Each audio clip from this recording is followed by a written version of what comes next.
Curveball throws him. Nasty pitch. That's the hammer curve from Marco. Marco Raya puts him down 1-2-3. The 0-2. Got him. Nasty curveball from Raya. Strikes out Doty, and the inning is over.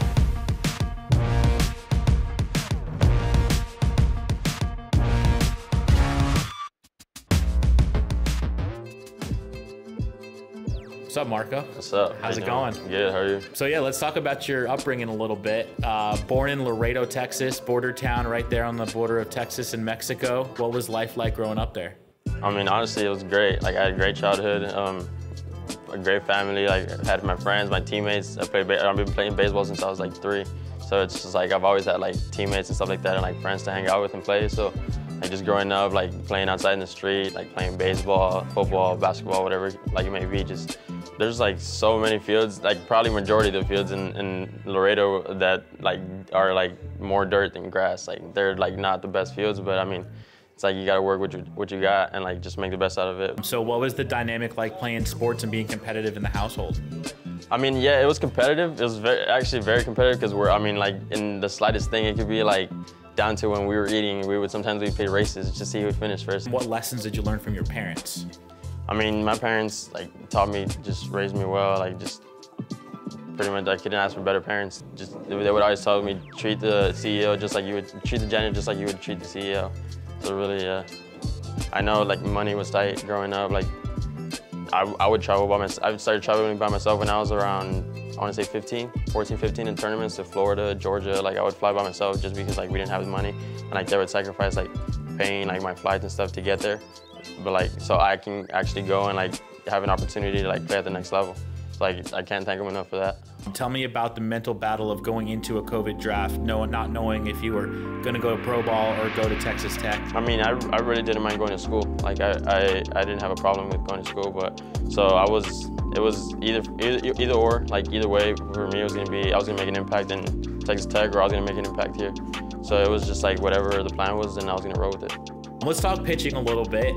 You throw hard, up to 97, mid-90s as a teenager is definitely something that people will notice. What was it about the fastball that allowed it to tick up? When I first got here, I really like my slider was my best pitch. Like my fastball was not the best, and so I mean we worked on my fastball, like my spin, like all the different types of things on it, and like I improved it, and like now it's even like velo's there, like the movement's there. And like off speed, my curveball, they just worked on everything, really. Being at the complex here, we get every Monday off, and you ran into Matt Cantorino, another top prospect in the Twins system. You guys were throwing a bullpen side by side, and he taught you some sort of splitter grip, which is a pitch for you that you've kind of always wrestled with, and it's an extra pitch that could take you to another level. I've always heard that his changeup is like filthy, so like I was just wanted to see for myself. So I tossed with him, and like it was like probably the greatest or the grossest changeup I've seen like probably ever. Like I used to throw a circle, and he taught me the split change, like the way he throws it. And in the same bullpen I threw it, and it was working, and I ended up throwing the next game, and ever since then it's just like been working for me. So to me, you have that 6th tool as well, which is just the right attitude. Tell me about your swagger and where you are right now, because you've got the chains, you've got the tattoos. Do you think that stuff matters on the mound, or is it just kind of Marco being Marco? Yeah, none of that matters. It's just really the player. It's the way you play, just that aggressiveness, really. Just attacking every hitter and just wanting to be better than everybody that steps in the box, like no matter who it is. So would you say it's kind of a combination of making your family proud, making Laredo proud, making Mexican Americans proud? Definitely, for sure. Combination of all that? Uh-huh. Being in the middle of that culture, is there a level of camaraderie amongst the folks in your hometown or amongst maybe athletes in that town where they kind of identify with each other and want to make a name together? Or it's like, explain that feeling that you have that you're kind of representing all of them.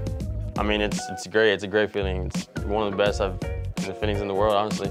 Just knowing that I'm actually like have an opportunity to help the people behind me and like the people back home, and it's just really like, it's a great feeling.